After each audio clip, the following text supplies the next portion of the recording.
بالله من الشيطان الرجيم. بسم الله الرحمن الرحيم. وأتموا الحج والعمرة لله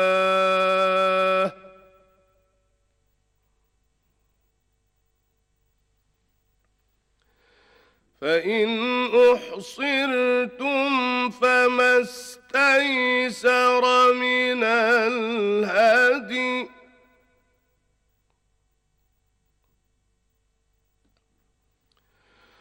ولا تحلقوا رؤوسكم حتى يبلغ الهدي محله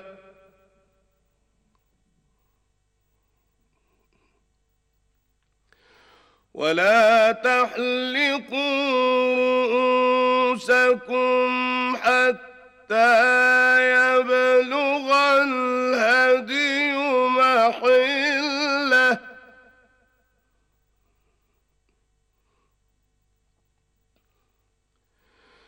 فمن كان منكم مريضا أو به أذى من رأسه ففدية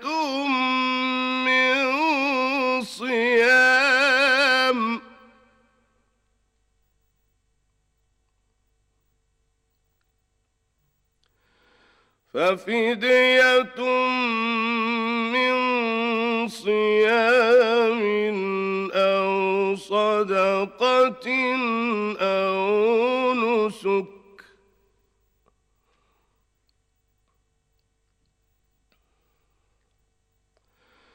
فإذا أمنتم فمن تمتع بالعمرة إلى الحج فما استيسر من الهدي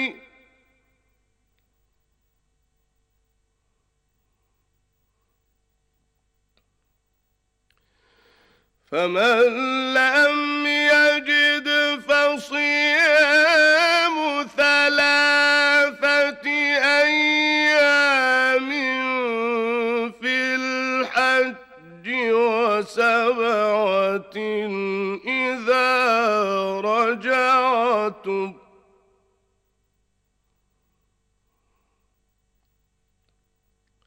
تلك 10 كاملة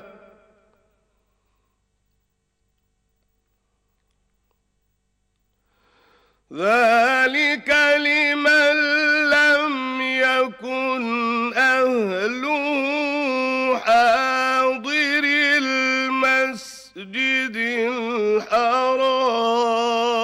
الحرام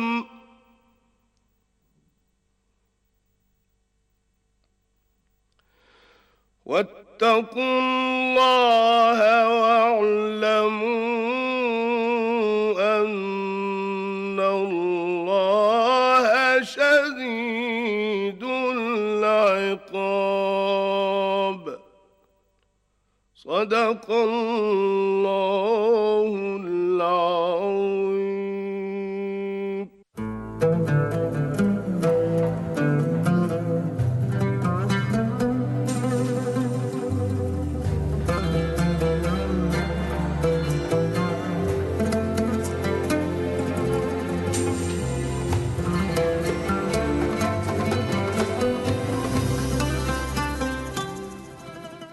أعوذ بالله من الشيطان الرجيم. بسم الله الرحمن الرحيم. الحمد لله رب العالمين، الواحد الأحد الفرد الصمد الذي لم يلد ولم يولد ولم يكن له كفوا أحد.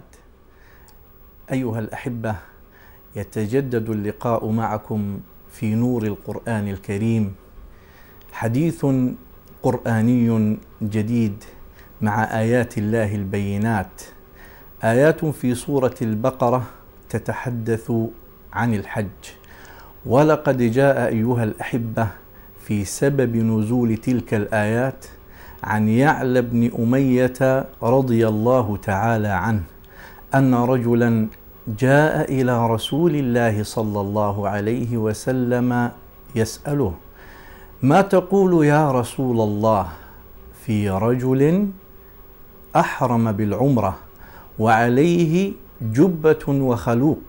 فسكت صلى الله عليه وسلم، ثم نزل الوحي على رسول الله صلى الله عليه وسلم فقال: أين السائل؟ يعني الذي سأل عن العمرة.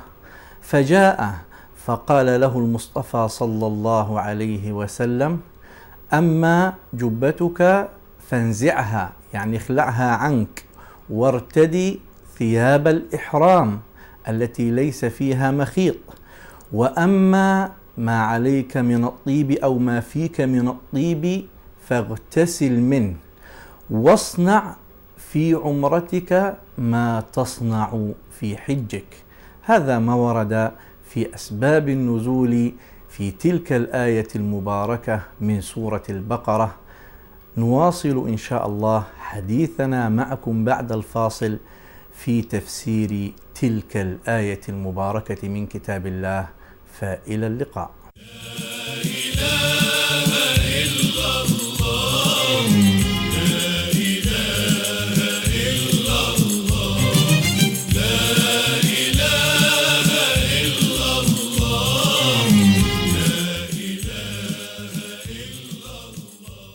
الحمد لله والصلاة والسلام على رسول الله، وبعد أيها الأحبة، عود حميد من جديد إلى آيات الله المباركة في سورة البقرة، بعد أن ذكرنا أسباب النزول في تلك الآية المباركة.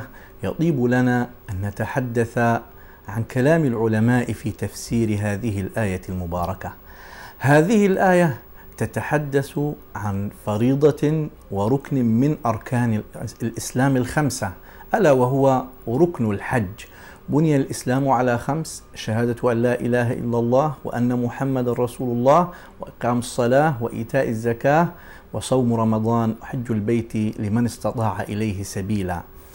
هذا الركن هو ركن الحج، والحج تبارك وتعالى والحق تبارك وتعالى يقول: وأتموا الحج والعمرة لله. أتموا يعني أكملوا.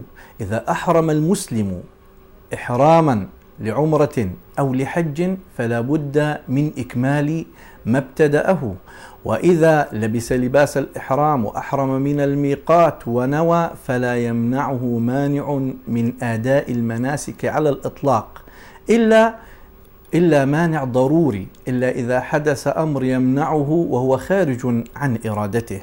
وأتموا الحج والعمرة لله، أكملوا مناسككم التي بدأتموها لله. دائما يأمرنا الحق تبارك وتعالى بالبعد عن الرياء، البعد عن النفاق. اعبدوا الله مخلصين له الدين. أن يخرج المعتمر أو الحاج من بيته ناويا وقاصدا وجه الله تبارك وتعالى، لا ليقال إن فلان قد حج إلى بيت الله، أو ليأخذ مثلا لقب الحج، أو ليقول له الناس يا حج. هذا ليس من الإسلام، إنما تمام العبادة وكمالها وتوجه المسلم بقلبه فيها لله. وأتموا الحج والعمرة لله. فإن أحصرتم، إن منعتم، إن جاء عدو فحبسكم عن طريقكم إلى بيت الله الحرام، إن جاء قاطع طريق مثلا ثم وقف في طريقكم، فإن أحصرتم يعني منعتم وحبستم عن أداء المناسك الخاصة بالحج أو العمرة، فما استيسر من الهدي، يعني يجب عليكم ذبح هدي، وهي الأنعام التي تذبح من أجل جبر ما نقص في أداء المناسك للحاج أو المعتمر. وأتموا الحج والعمرة لله، فإن أحصرتم فما استيسر من الهدي، ولا تحلقوا رؤوسكم حتى يبلغ الهدي محله. إذا اطمأننتم أن هذه الذبائح وهذا الهدي الذي قمتم بتقديمه لله وذبحه أيضا لله، قال تعالى: فصل لربك وانحر، لا يجوز الذبح إلا لله رب العالمين. فإن أحصرتم فما استيسر من الهدي، ولا تحلقوا رؤوسكم حتى يبلغ الهدي محله. اطمئنوا أن الهدي قد ذبح وأنه وصل إلى الجائعين والمساكين والفقراء والمحتاجين. هنا يجوز لكم أن تحلقوا رؤوسكم بعد أن تقدموا هديكم. ثم يقول الحق تبارك وتعالى استكمالا لأحكام الحج في هذه الآية المباركة: فمن كان منكم مريضا أو به أذى من رأسه ففدية من صيام أو صدقة أو نسك. بعض الناس يكونون مرضى، به أذى من رأسه، به مرض أو به جرح يمنعه من الحلق أو من التقصير مثلا، أو يؤذيه هذا الأمر. فمن كان منكم مريضا أو به أذى من رأسه ففدية من صيام أو صدقة أو نسك. فماذا يفعل في تلك الحالة؟ يقدم فدية. هذه الفدية أنواعها ثلاثة: إما أن يصوم لله رب العالمين، أو إما أن يتصدق، أو إما أن يذبح ذبيحة هديا وتقربا لله رب العالمين، على اختلاف وتفصيل بين الفقهاء في الصيام وفي الصدقة وفي النسك. ليس هذا محل ذكر هذا الخلاف الفقهي. كذلك يقول الحق تبارك وتعالى: فإذا أمنتم، انتهى الإحصار وانتهى المنع، ثم أمنتم طريقكم، ثم أصبحتم جاهزين للحج أو للعمرة، فمن تمتع بالعمرة إلى الحج فما استيسر من الهدي. ما معنى هذا الكلام في كتاب الله؟ الحج على 3 أقسام أو على 3 أنواع: قران وإفراد وتمتع. الحاج المفرد هو الذي يفرد الحج فقط بالأداء، لا يعتمر مع أدائه للحج. وأما القارن فهو الذي يحرم بالعمرة ثم يستمر في إحرامه حتى يؤدي الحج. وأما المتمتع فهو الذي يحرم بالعمرة ثم يؤديها ثم يتحلل حتى إذا جاءت أيام الحج أكمل مناسك الحج ثم أتمم إحرامه. هذا اسمه متمتع. ما حكمه؟ ما استيسر من الهدي. المتمتع يقدم هديا، والقارن يقدم هديا. أما المفرد بالحج إلى بيت الله الحرام فلا هدي عليه كما قال الفقهاء. وانظروا رحمكم الله إلى قوله تعالى: فما استيسر من الهدي. لا يريد الإسلام ولا شريعته الغراء السمحاء أن تشق على المسلم في عباداته ولا في معاملاته ولا في أي شأن من شؤون حياته. لماذا؟ لأنها شريعة مبنية على الوسطية، مبنية على التيسير وليس على التعسير. لا يكلف الله نفسا إلا وسعها، يريد الله بكم اليسر ولا يريد بكم العسر. هكذا يعلمنا الإسلام وتعلمنا شريعة الإسلام. فما استيسر من الهدي، ما تيسر لكم، إن كانت شاة أو بقرة أو جملا. كذلك يقول الحق تبارك وتعالى: فما استيسر من الهدي، يعني ما تيسر لكم شراءه وذبحه على قدر استطاعة كل واحد منكم. ثم يقول الحق تبارك وتعالى: فمن لم يجد شيئا من الهدي أو ما لن يشتري به هديا فصيام 3 أيام في الحج و7 إذا رجعتم تلك 10 كاملة.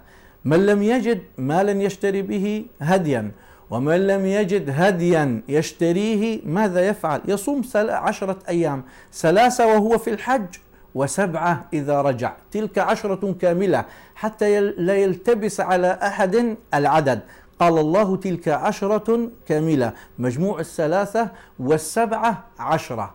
لمن يا رب العالمين؟ ذلك لمن لم يكن أهله حاضر المسجد الحرام، يعني ليس من أهل مكة وليس من القاطنين في حرم مكة كما أخبرنا الله تبارك وتعالى. هؤلاء لا تنطبق عليهم هذه الأحكام. ذلك لمن لم يكن أهله حاضر المسجد الحرام.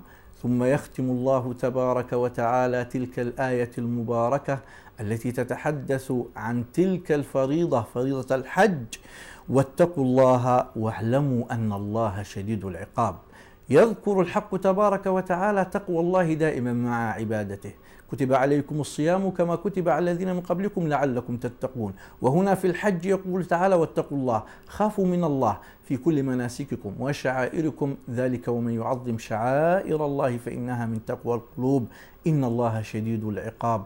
ومع كونه شديد العقاب فهو الغفور الرحيم. أسأل الله تبارك وتعالى أن يمن علينا وعليكم بالحج إلى بيته الحرام وزيارة نبيه عليه الصلاة والسلام. وآخر دعوانا أن الحمد لله رب العالمين، وصل اللهم على سيدنا محمد وعلى آله وصحبه وسلم، وإلى لقاء جديد، والسلام عليكم ورحمة الله وبركاته.